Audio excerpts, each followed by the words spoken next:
se ne postavite na hrbet kazati.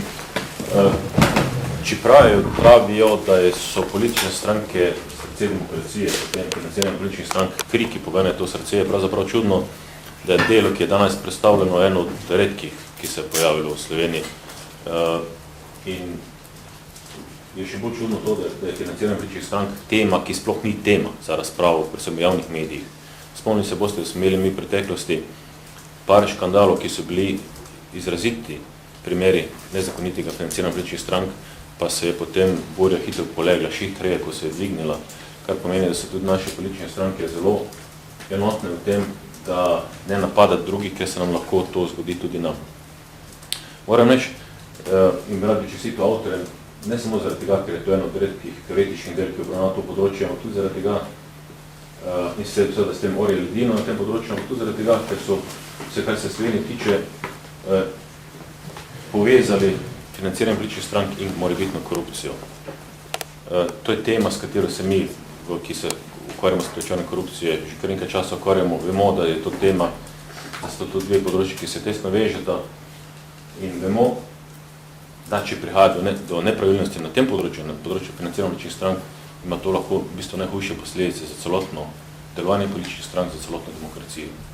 Zaradi tega, kot je bilo že rečeno, ker se rešitve, ki jih narekujejo veliki donatorji, potem enostavno prilivajo odločitve tistih, ki zaradi financiranja teh strank dobijo oblast. In srečati se s takšnim delom seveda pomeni tudi to, da bomo sedaj bolje spoznavali, kakšne so rešitve v drugih državah. Moram pa reči naslednje, da čeprav, ko sem že rekel, to je eno zelo pomembno področje, je to pravno gotovo eno od najbolj nedodelanih področij v Republiki Sloveniji.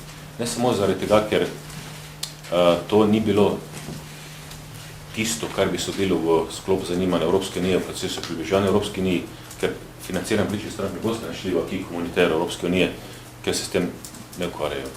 Tudi zaradi tega, ker pri nas politika nikoli ni imela interesa od leta 1991 naprej, da bi se temu področju resno in odgovorno pristopilo. Tako kot je rekel že dr. Toplak, vse spremembe, ki so bile izvedene, so bile bolj kozmetične narave in nobena od teh sprememb ni odpravila tistih velikih nepravilnosti, pa velikih lukenj zakonodaje, ki se pojavljajo v Republiki Sloveniji.